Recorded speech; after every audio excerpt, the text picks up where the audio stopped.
여러분들 우리 인생에 있어서도 때라는 게 참 중요해요. 여러분들도 이 때를 잘 맞춰야 돼요. 참아야 될 때가 있으면 화를 내야 될 때가 있고, 돈을 써야 될 때가 있으면 돈을 아껴야 될 때가 있고, 또 죽을 때를 놓치는 분들도 많아요. 한 85, 90 정도 되면은 제가 보기에는 이제 무슨 때냐면 하느님한테 갈 때예요.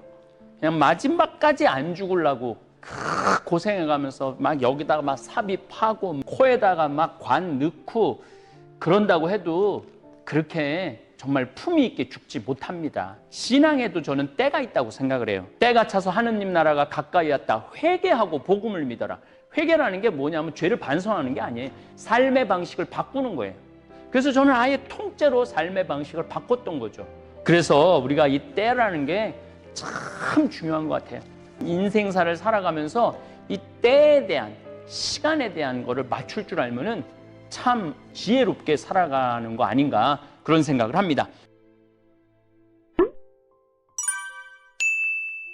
때가 차서 하느님 나라가 가까이 왔다. 마르코복음 1장 15절 말씀을 가지고 공부하도록 하겠습니다. 예수님께서 때가 차서 하느님 나라가 가까이 왔다라고 말씀을 하셨어요. 때가 찼다. 여러분들 성당 다니면서 신앙생활하면서 이런 질문 해보신 적 없으세요? 왜 하필이면 예수님이 2000년 전에 오셨을까? 아니, 한국에 오셨으면 얼마나 좋았을까? 아니면 뭐 중국에 오셨으면 얼마나 좋았을까? 이집트에 오셨으면 얼마나 좋았을까? 왜 하필 2000년 전에 그 팔레스티나 지역, 유다인들 땅에 오셨을까? 예수님께서 한 5000년 전에 오셨으면 더 좋지 않았을까? 아니면은 아예 올라오면 인류가 시작하는, 문명이 시작할 때 10,000년 전에 오셨으면 어땠을까? 이런 의문 가져보시지 않으셨어요? 뭐 지금으로부터 1000년 전에 오셨으면 어떠셨을까? 차라리 지금 2000년, 지금 오셨으면 어땠을까? 왜 2000년 전에 때가 차서 하느님 나라가 가까이 왔다. 그 다음 구절이 회개하고 복음을 믿어라 라고 말씀을 하셨는지 우리가 궁금증을 꼭 가질 필요가 있다고 저는 생각합니다. 우리가 이 때를 이해를 해야만이, 예수님이 왜 2000년 전에 오셨어야만 하는 것을 이해해야만이 구약성서 46권, 신약성서 27권, 총 73권에 해당하는 성서를 이해하는데 핵심 포인트가 뭐냐면은 오늘 마르코복음의 1장 15절에 나오는 말씀, 때가 차서 하느님 나라가 가까이 왔다. 이게 참 이해의 분기점입니다. 5000년 전에 예수님 오셨으면은 예수님의 그 말씀을 다 담을 수가 없었어요. 왜 담을 수가 없었느냐 하면 5000년 전에는 문자가 없었어요. 문자. 지금처럼 이렇게 비디오도 없었고 카메라도 없었고 문자도 없었고 그냥 말만 있었던 거죠. 말만.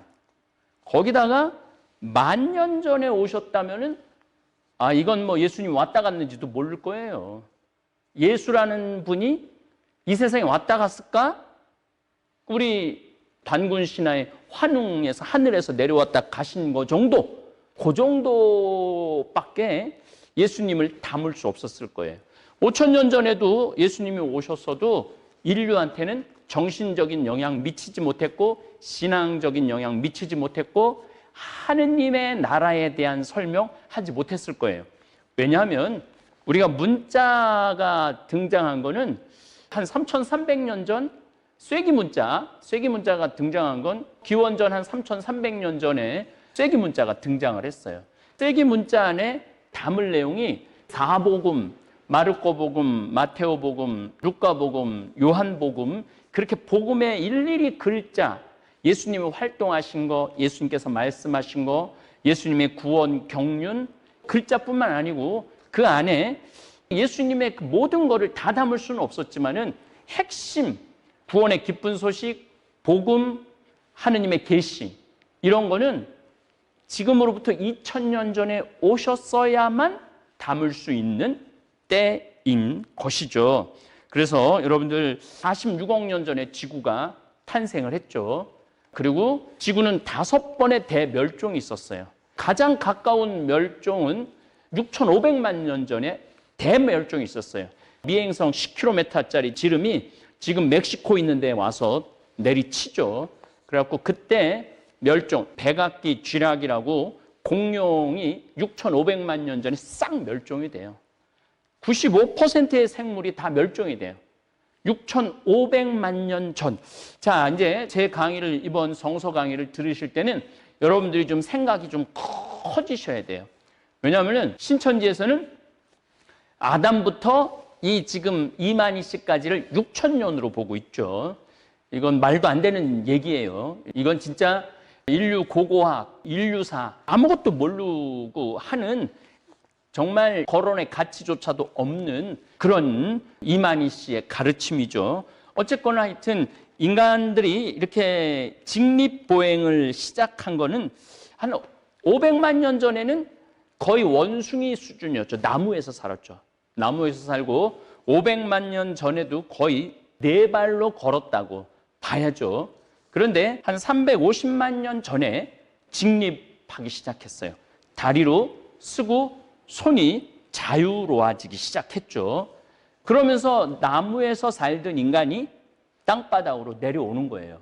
벌써 이 생활의 공간 영역이 굉장히 넓어진 거죠. 나무에서 땅바닥이니까 온 천지를 다 돌아다닐 수 있으니까. 어쨌든 2발로 걷게 되면서부터 인간은 두뇌가 발달을 합니다. 여러분들 한국 사람들이 똑똑한 이유가 뭐예요? 젓가락질 하는 거예요. 콩을 이게 젓가락으로 잡아서 먹을 수 있는 민족이 제가 보기에는 거의 없을 거예요.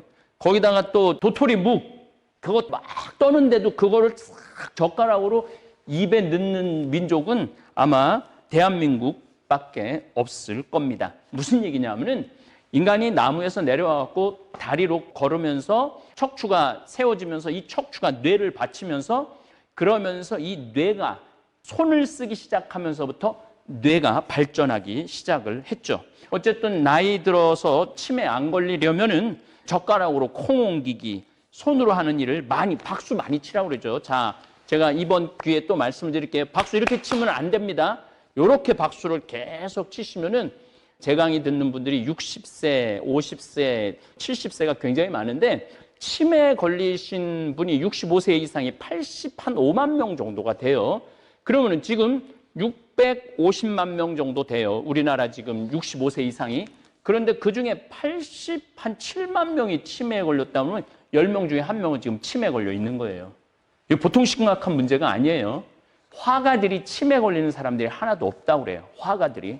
손으로 계속 일을 하기 때문이라고 그럽니다. 어쨌든 곧바로 서는 자세는 이렇게 숙여지면은 이게 뇌가 손이 일을 못하기 때문에 뇌가 발전하지를 못한다고 그러죠. 이렇게 직립으로 쓰기 때문에 이 큰 뇌를 우리가 유지할 수 있는 것이라고 그럽니다. 오늘날 인류의 원숭이들과 비교해 보면 우리가 오스트랄로피테쿠스, 호모사피엔스는 10만 년 전이에요. 오스트랄로피테쿠스는 한 200만 년 전, 300만 년 전이죠. 그러니까 인류가 문명이 시작되면서부터 이 뇌는 굉장히 커져요. 여러분들 이해하기 좋으시라고 요게 500cc예요. 오스트랄로피테쿠스는 뇌가 500cc밖에 안 됐어요. 이게 지금 1600, 1700cc 정도 되는 거예요. 여러분들 이 뇌라는 게 굉장히 중요하죠. 여기다 담을 수 있는 지식, 여기가 상상할 수 있는 상상력 하고 이 뇌에다가 담을 지식, 이 뇌가 할 수 있는 일은 이건 상상도 못할 만큼 어마어마한 거예요. 우리 뇌가 이만한 거예요. 이 안에 지금 이렇게 동그란 게. 그래서 직립보행을 하면서부터 인간은 뇌가 발전해졌다는 거죠. 이때 예수님이 오셨다면 예수님이 구원의 역사를 우리 인간한테 설명할 수 있으셨을까요? 또 우리 인간이 그때 이 뇌가 요만했을 때 왔을 때 예수님이 말씀하는 걸 우리 인간들이 이해할 수 있었을까요? 절대 그러지 못했을 거예요. 그러니까 그때는 아직 때가 오지 않은 거죠. 직립보행하는 것만 해도 인간한테는 어마어마한 일을 한 거죠. 직립보행을 하고 난 다음부터 우리 인간이 그 다음으로 한 일이 뭐냐면은 익혀먹기 시작했어요. 인류는 불을 사용할 줄 알면서 사슴 같은 경우를 익혀 먹으면서 뇌가 급속도로 커집니다. 70만 년 전부터 인간은 사냥한 짐승을 불에 익혀 먹었습니다. 불을 사용한 뒤부터 육류와 땅에서 캐낸 채소를 익혀 먹게 됩니다. 이 무슨 얘기냐면은 그냥 생고기를 먹었을 때는 전염병에도 오염이 되고 아주 건강에 치명적이었어요. 그런데 고기를 익혀 먹고 구워 먹기 시작하면서부터 더 많은 영양을 섭취할 수 있었고 뇌가 더 많이 발달할 수 있었다는 거죠.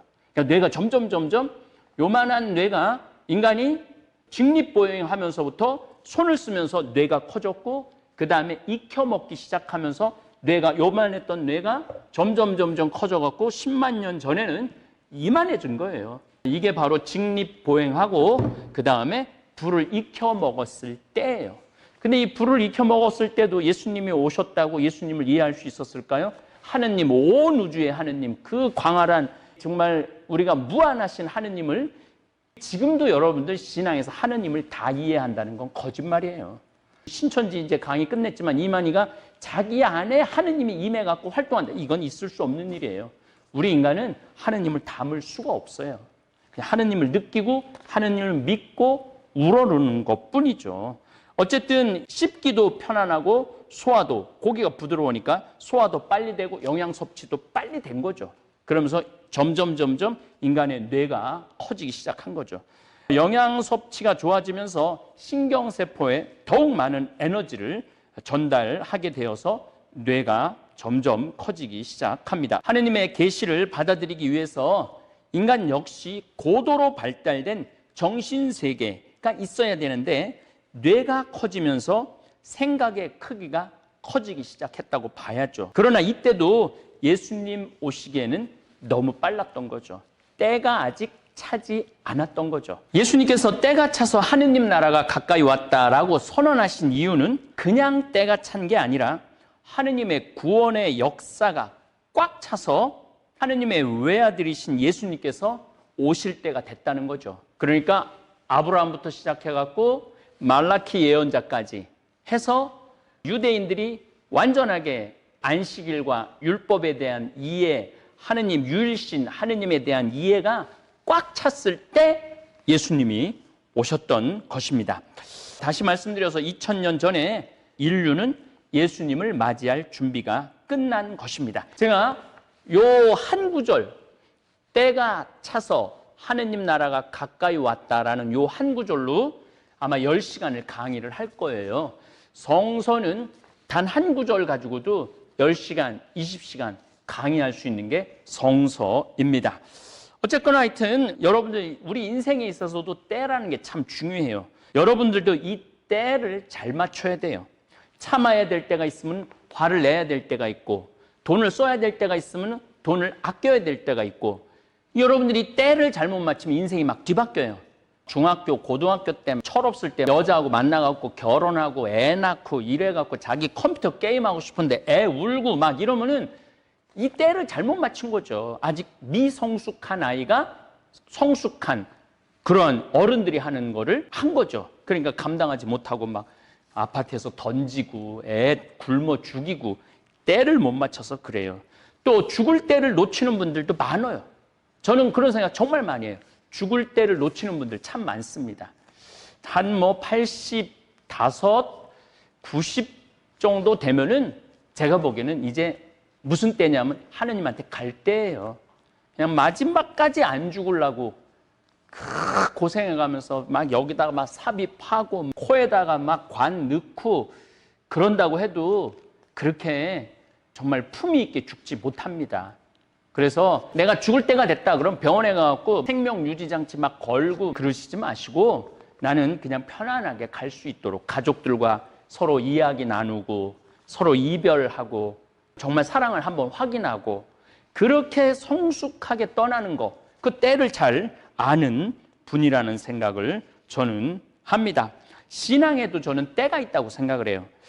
저는 막 사춘기 시작할 때 성당에 나갔는데 우리는 흔히 사춘기가 되면 질풍노도의 시기라고 생각하고 반항하고 분노하는 시기로만 알고 있는데 이 사춘기를 한문으로 풀어보면 생각사의 봄춘자예요. 생각이 막 꽃피는 시기가 사춘기입니다.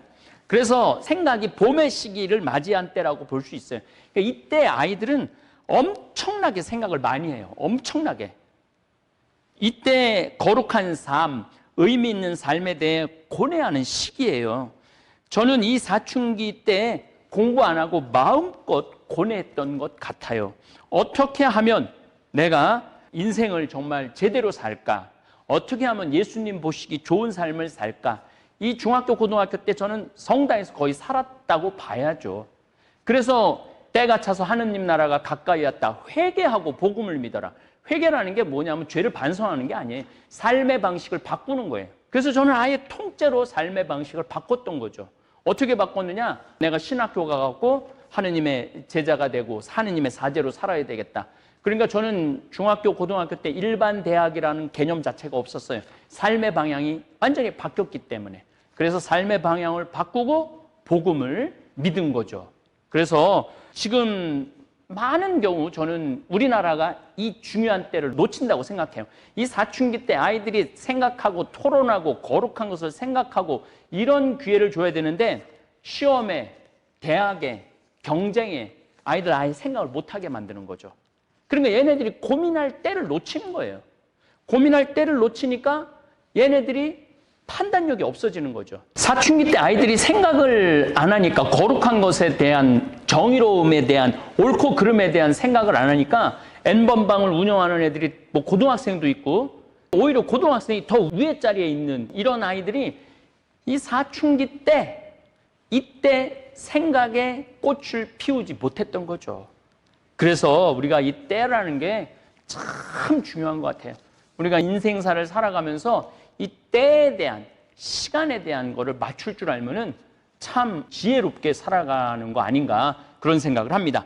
어쨌든 인간은 직립보행을 하면서 손이 자유로우면서 뇌를 쓸 수 있게 되었고 그리고 고기에 불을 사용할 줄 알고 고기를 불에 구워 먹으면서 점점 뇌 용량이 커지기 시작을 했던 거죠. 이제 뇌 용량이 커지면서 인간한테는 특별한 능력이 생깁니다. 바로 언어를 사용하기 시작을 합니다.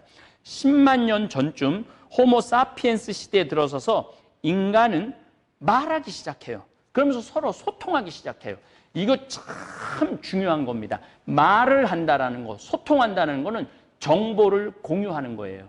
내가 하나를 알고 있는데 대화를 하면서 2개, 3개를 알게 되는 거죠. 서로 소통하면서. 여러분들 제가 인터넷 댓글에 많이 봤어요. 제 신천지 강의를 들으면서 자기네들이 몰랐던 거를 너무너무 많이 알게 됐다고 그런 분들이 참 많았어요. 이게 바로 소통이고 정보 공유죠. 그래서 인간한테 말이라는 거는 이거 최고의 선물 중에 하나입니다. 다른 동물들은 소리는 내지만 말을 못합니다. 사람들은 다양한 언어를 만들어 씀으로써 복잡한 내용의 일들이나 이웃 사람들 또 우리 공동체 또 자식들한테 요때 되니까 사슴이 많이 이쪽으로 이동하더라. 요때 되니까 들소들이 저쪽에 많이 모이더라. 이런 정보를 공유하기 시작한 거죠. 이렇게 직립보행, 불, 언어의 사용은 인간을 다른 동물들과 구별짓는 뚜렷한 특징입니다. 그래서 이 3가지를 인류의 3대 특징이라고 말할 수 있습니다. 이 3가지 인간이 직립보행하면서 불을 사용할 줄 알고 그 다음에 말을 하면서부터 인류 문명의 원동력이 됩니다. 하지만 이때도 예수님께서 오시기에 적합하지 않은 시기입니다. 인류는 하느님의 아드님을 받아들일 자세가 제대로 정신적 자세가 제대로 갖추어지지 않았죠. 어쨌거나 오스트랄로피테쿠스는 뇌용량이 500cc, 언어를 사용하는 호모사피엔스는 1500cc까지 뇌가 커지죠. 하느님의 영을 받아들일 준비가 이제 조금씩 되기 시작하는 거죠. 인류의 역사는 서서히 천천히 진화와 발전을 계속해 왔습니다. 그리고 하느님의 구원 경륜을 이해하고 준비하고 받아들일 때를 기다리게 되는 거죠.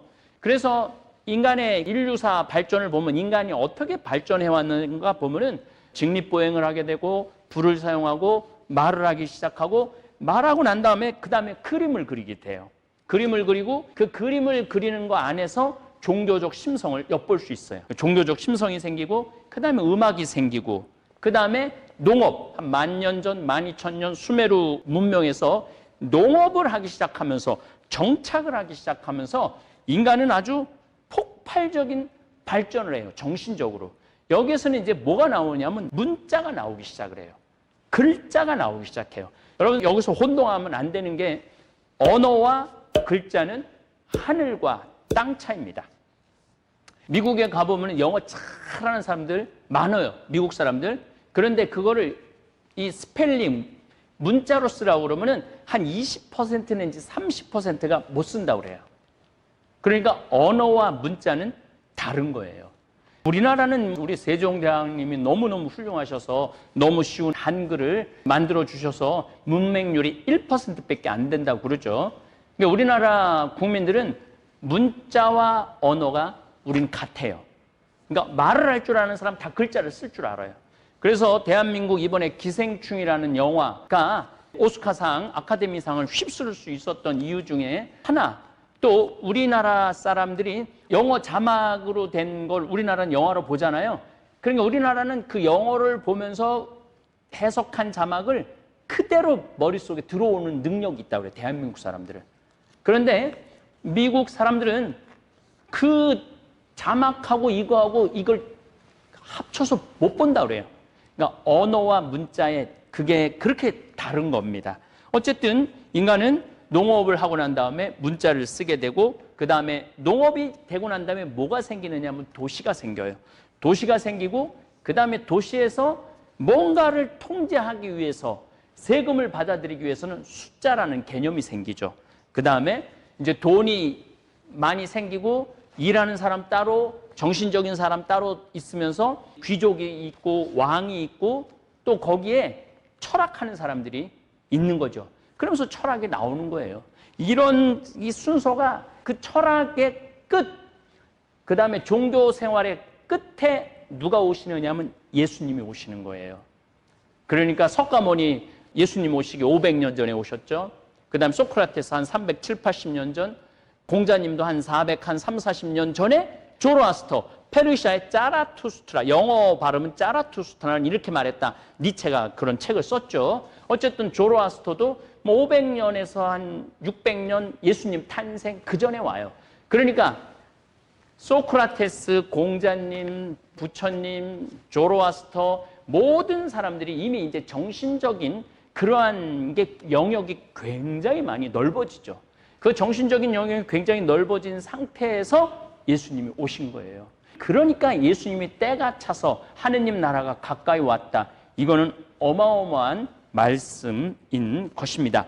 예수님은 어느 정도 발전한 문명과 하느님의 개념을 담을 수 있는 언어가 발달하고 이게 히브리어가 완전히 예수님 올 때, 히라버 완전히 예수님 올 때 거의 완성됩니다. 그래서 예수님 말씀, 행적, 가르치심 이런 거를 히라버로 다 적을 수 있었던 거예요. 이 히라버는 또 제가 나중에 분명하게 설명을 좀 자세하게 드리겠지만은 헬레니즘 영향 때문에 히라버가 온 지중해 지역에 다 퍼졌던 거예요. 그래서 바오로 사도, 마르코, 루카, 요한, 마테오가 다 히라버로 성서를 쓸 수 있었던 것이죠. 그러니까 그런 때가 준비가, 언어도 준비가 되고 문화도 준비가 되고 정신적인 세계도 준비가 되고 더욱이 하느님에 대한 개념도 아브라함부터 시작해갖고 한 1700년, 1800년 동안 서서히 하느님을 알아가기 시작한 거죠. 그래서 이제 하느님에 대한 개념도 예수님이 올 때 거의 아주 정확하진 않았지만 아주 어렴풋하게 예언자들의 가르침까지 다 합쳐서 하느님의 개념이 유대인들이 어느 정도 잡혀 있었던 거예요. 그러니까 예수님이 이제 그때가 돼서 완전한 계신 예수님이 이 세상에 오신 것입니다. 어쨌든 우리 하느님과 우리의 관계를 좀 쉽게 제가 여러분들한테 풀어서 말씀드리자면 부모와 자식의 관계로 이해하면 아주 쉽습니다. 여러분들 자식들 처음 집에서 태어나면 무엇부터 가르칩니까? 가르칩니까? 안 가르치죠. 배고파서 울면 먹을 거 주고, 아파서 울면은 얼러주고, 애도 엄마하고 아빠하고 태어나갖고 바로 소통하는 거 아니잖아요. 배고프면 울고, 아프면 울고, 비명 지르고, 행복한 빵긋빵긋 웃는 아기에게 엄마, 아빠가 인생 살아가는 도리, 정의로운 삶, 슬기로운 사회생활, 대인관계는 이렇게 하는 거다. 그 다음에 너 공부 잘해야 굶어 죽지 않는다. 너 인생이 얼마나 고통스러운지 알아? 사랑은 눈물의 씨앗이야. 머리 검은 짐승에게는 잘하는 게 아니야. 일본 사람이랑 한국 사람이랑은 수천 년 동안 원수로 지냈어. 이런 말 하는 사람 한 명도 없을 거예요. 10개월 된 아이한테 막 태어난 아이와 소통의 순서를 생각하면 하느님과 우리와 관계도 이해하기가 훨씬 쉽습니다. 아기는 누워있다가 나중에 직립보행을 합니다. 아장아장 걷죠. 걷는데 한 1년 정도 걸리죠. 음식 익힌 거 먹습니다. 그리고 생후 12개월 지나야 겨우 엄마, 아빠라는 말을 합니다. 애가 태어나갖고 막 엄마하고 대화하는 애는 하나도 없어요. 아브라함을 하느님이 부르지만 그냥 복을 주고 자손을 많게 하고 민족을, 큰 민족을 만들어준다고 그랬지 거기에 막 복잡한 개념 하나도 없어요. 하느님의 이름을 유대인이 부르기 시작한 거는 거의 500년, 600년이 지난 모세 시대에 와서 모세가 80살에 하느님한테 불림을 받으죠. 너 이집트의 유대인들 지금 400년 동안 종살이하고 있는데 가서 이제 데리고 약속의 땅으로 가나안으로 데리고 가라. 그러니까 모세가 물어보죠. 아니 내가 당신 이름도 모르는데 무슨 명목으로 그 사람들한테 하느님 이름도 모르는데 하느님의 시켰다고 그러느냐고. 그러니까 그때 비로소 예수님께서는 나는 있는 자 그로다. I am who I am. 그러죠. 이게 뭐냐면은 나는 있는 자 그로다가 야훼. 야훼라는 이름을 500년, 600년, 700년 지나서 이스라엘 사람들이 아는 거죠. 여러분들 1살, 2살 된 아이가 여러분들 엄마, 아빠 이름 언제 알 것 같아요? 초등학교 한 1학년 때쯤 돼서야 엄마, 아빠 이름 알 거예요. 그 정도 돼야지 엄마, 아빠 이름을 알죠. 여러분들 자녀들 한 3살, 4살쯤 돼야 자기 의사소통을 하기 시작합니다. 이런 3살짜리 아이한테 철학을 가르칠 수 없습니다. 아이는 태어나자마자 말을 배우고 그림을 그리고 8살쯤 돼서 문자를 배웁니다. 물론 요즘 조기교육 때문에 막 4살, 5살도 가르치긴 하는데 그거는 아이에 대한 폭력이죠. 폭력. 아이는 뛰어놀고 신나게 그 인류의 과정처럼 그렇게 자라야 되는 거예요. 근데 우리가 지금 대한민국 부모들이 잘못하고 있는 거죠. 이런 인생을 살아가면서 복잡한 개념에 대한 이해는 중학교, 고등학교, 대학에 가서야 논리학, 인식론, 고대 철학, 근대 철학, 현대 철학, 종교사, 이 세상사를 얘기하는 거죠. 이게 바로 때. 인간이 하느님을 알아가는 과정, 이거 쉬운 거 아니에요. 여러분들 세례받았다고 하느님을 다 아는 게 아니에요. 세례받았다고 신앙의 신비를 다 아는 거 아니에요. 하느님을 알아가는 과정이 우리한테 다 있어요. 하느님의 마음을 이해하고 하느님이 어떤 존재인지 이게 아기가 엄마 아빠 없으면은 못 살잖아요. 1살짜리가 세상에 태어나고 엄마 아빠 없으면 어떻게 살아? 못 살죠. 인간도 사실은 하느님 없이는 못 사는 거예요. 우리가 하느님의 이 섭리 안에서 하느님의 보살핌 안에서 살아가는 거죠. 하지만 아기는 엄마 아빠의 역할을 이해하지 못합니다. 서서히 자라면서 엄마 아빠가 좋고 엄마 아빠를 믿죠. 그래서 보통 한 3살, 4살 된 아이가 목마를 아빠가 태워주면은 이게 지금 거의 2m 높이에서 애 시선은 2m예요, 2m. 그런데 애들이 까르르 웃는 이유는 뭐냐면 믿기 때문이에요. 이 아빠가 나를 떨어뜨리지 않을 거라는 걸 믿기 때문에. 그게 바로 믿음이고 사랑인 거예요. 우리가 이 세상을 살아가면서 하느님에 대해서 알지 못하지만은 하느님이 나를 보살피고 계시고 내가 하느님의 섭리 안에서 살고 있다는 걸 믿을 때 웃을 수 있는 거예요. 못 믿으면은 그때는 우리가 웃고 살기가 쉽지 않은 거죠. 서서히 자라면서 엄마 아빠가 좋고 필요하고 가정이라는 테두리를 알아갑니다. 인류가 하느님을 처음부터 완전히 이해하지 못해요. 오스트랄로피테쿠스 이해하지 못해요. 호모사피엔스 이해하지 못합니다. 그리고 수메르 사람들 하느님에 대한 개념 이해하지 못합니다. 그리고 이제 메소포타미아 문명, 이집트 문명, 황하 문명, 인더스 문명 이런 문명이 막 발원이 됐을 때도 그때 이제 질문을 하는 거죠. 이게 인간이 어디에서 왔지? 어디로 갈까? 인간이 죽고 난 다음에 세계는 어떨까? 인간은 이렇게 착하게 살고 행복하게 사는 사람은 좋은 데 가지 않을까? 저렇게 악한 놈들은 죽어서 벌 받지 않을까? 점점 정신적인 영역, 영적인 영역이 커진 거죠. 그래서 엄마 아빠가 없으면 불안하고 두려운 것처럼 하느님의 존재에 대해서 느끼기 시작하면서 하느님에 대한 존경, 경외, 때로는 두려움도 생겨요. 왜 두려움이 생기느냐 하면 내가 나쁜 짓 할 때 우리는 그거를 하느님의 상, 이마고 데이라고 그래요. 우리 인간 안에는 다 뭐가 있느냐면 하느님의 이미지가 있어요. 왜 그러냐? 하느님이 우리의 모습을 닮은 인간을 만들자 그렇게 하시잖아요. 그러니까 우리들 이 마음 안에는 하느님의 본성이 있는 거예요.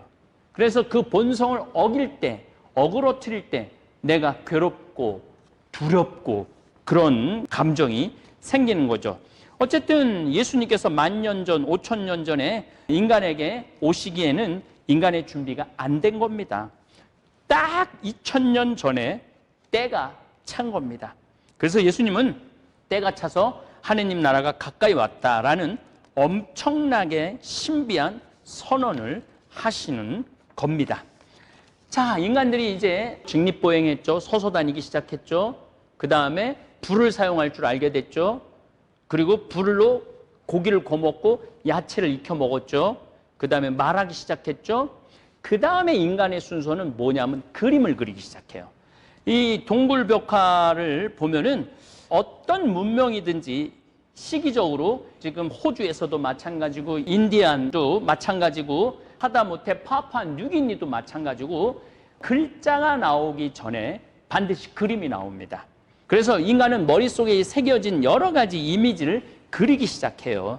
인간의 위대한 진보이죠. 여러분들 자녀들 태어나갖고 글자 먼저 쓰는 애는 없을 거예요. 종이하고 연필을 주면은 뭐든지 그리잖아요. 그 그림, 이게 참 재미나요. 정말 흥미진진하죠. 아기도 글자를 쓰기 전에 먼저 도화지에 뭔가를 그리는 것과 같은 똑같은 성장 과정을 인류가 겪는 거죠. 인간들은 자신들이 보고 듣고 생각하고 말하고 난 다음에 자신의 마음을 표현하기 위해서 문자가 생기기 전에 동굴에다 벽화를 그리기 시작해요. 구석기 시대 때 우리가 이제 구석기, 중석기, 신석기, 그 다음에 청동시기, 철기 이렇게 문명이 나눠집니다. 제가 조금씩 설명을 드릴 겁니다. 유명한 동굴이 있죠. 알타미라 동굴 벽화 18,500년에서 14,000년경에 스페인 북부에서 그려진 건데 1879년에 발견이 됐어요. 우리가 인류 역사를 딱 6,000년으로 그걸 계산한 학자가 있어요. 그리고 저한테도 개신교 신자가 아담부터 연수를 계산한 걸 이만큼 보냈던 적이 있었습니다. 그거는 여러분들 성서를 우리가 오해하고 있는 거예요. 성서도 대개 한 기원전 500년 전에 야웨스트계, 엘로이스트계 그런 학자들이 하느님이 이 세상을 어떻게 창조하셨을까? 그렇게 자기네들끼리 창조관, 신관, 그 다음에 우리나라 단군 신화처럼 우리가 어떻게 어디에서 왔을까? 그렇게 해갖고 쓰기 시작한 게 창세기죠. 구체적으로 하느님이 인간 역사에 개입한 거는 아브라함부터예요.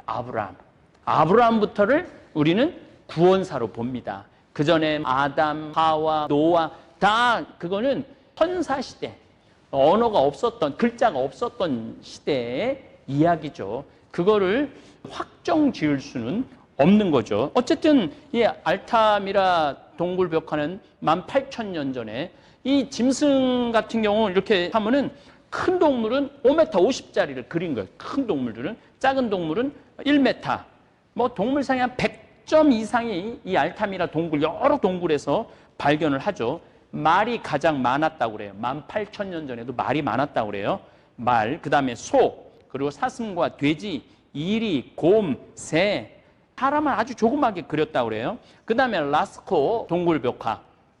들소산, 이거 아주 유명한 거죠. 15,000년에서 13,000년 구석기 후기를 얘기합니다. 프랑스 남쪽 지방의 벽화로서 1940년에 발견을 했죠.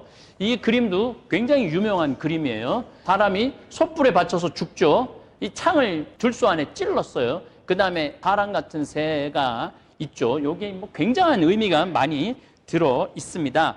이 라스코 동굴 벽화 들소 사냥만 보더라도 인간이 두려움이 얼마나 컸는지 짐작할 수 있어요. 먹고 살려고 그러면 소를 잡아야 되는데 소 크기 한번 보세요. 인간이 얼마나 조그마해요. 그러니까 소를 잡으려고 해도 받쳐서 죽는, 그러니까 소를 조심해서 하라는 거죠. 이 알타미라도 동굴 벽화를 보면 놀라운 거는 화살로 쏜 자국이 있다고 그래요. 그림을 자세히 분석해 보면은. 그러니까 여기서 모여갖고 너희들 저렇게 큰 짐승들이니까 조심해라 그러고 어떻게 하면 잡을 수 있느냐, 여기서 화살로 연습까지 할 정도로 굉장히 공동체 생활이 발전하기 시작했죠. 그림을 그리면서부터는 정보를 공유하는 게 더 많아진 거예요. 언어를 쓰면서 말을 하면서부터 정보를 많이 공유하기도 했지만 그림을 그리면서는 아이들한테도 이런 거 있을 땐 어떻게 잡아야 된다, 화살로 쏘는 연습도 시키고 그랬던 것이죠. 어쨌든 알타미라 동굴벽화와 라스코 동굴벽화를 보면은 뭔가 이제 인간이 조금 더 발전하고 있는 거죠. 생각이 조금, 상상이 조금 더 발전하고. 이 그림은 뭐 미켈란젤로 그림보다도 더 멋있는 그림들도 많다고 그래요. 3D, 4D까지. 그러니까 우리 안에 하느님의 본성, 하느님의 그 영역이 들어있는 거예요. 저도 그렇지만은 제 강의를 듣는 여러분들 안에 뭐가 들어있냐면 하느님의 본성이 들어있는 거예요. 그 본성을 찾아내는 거, 그 본성을 따라가는 거, 그게 바로 신앙의 여정이고 인생의 여정이죠. 그래서 그걸 막 깨달을 때, 하느님에 대해서 막 깨닫기 시작하고 하느님의 섭리에 대해서 깨닫기 시작하면은 정말 기쁨이 막 솟아나오고 그 진리가 나를 자유롭게 만드는 거죠. 그래서 예수님이 진리가 너희를 자유롭게 하리라, 이런 말씀을 하신 거죠. 지금부터 약 3만 년 전에 시작한 구속기 시대가 되면서는 자신들이 이 먹이를 구하기 위한 짐승들을 그림을 그리기 시작한 거죠. 그 그림 안에는 사냥해야 하는 짐승들, 그리고 특별히 큰 들소 잡을 때는 죽을 수 있다는 경고도 합니다. 혼자 절대 잡을 수 없었기 때문에 공동체, 협동의 개념이 생겨납니다. 여러분들 또 그 이전에 인간들이 모여 살았던 이유 중에 하나는, 왜 인간들이 모여 살았느냐 하면 여자가 아기를 낳을 때, 소들이나 또 말들이 새끼를 낳을 때 그냥 쭉 말들이 다리 쪽으로 쭉 나오잖아요. 인간만 머리부터 나와요. 인간만. 그래서 혼자 이 산모가 애를 할 때 혼자 하면은 목을 빼내야 되기 때문에 목이 부러지는 경우가 너무너무 많았다고 그래요. 그래서 누군가 옆에서 아기를 낳을 때 도움을 줘야 되는 거죠. 누군가. 그래서 사람들이 모여 살기 시작하고 공동체가 생기고 협동이라는 개념이 생기는 거죠. 구약 성서에서도 마찬가지예요. 아브라함을 부르고 난 다음부터 하느님의 처음부터 영원성, 사랑, 자비, 정의, 두려움, 하느님과 인간과의 관계, 기도, 이러한 개념은 창세기에는 거의 없었던 거죠. 창세기, 탈출기, 출애굽기, 신명기, 민수기 이렇게 넘어가면서 조금씩 하느님하고 우리 인간관계가 어떻게 돼야 되는 건지 아는 거죠.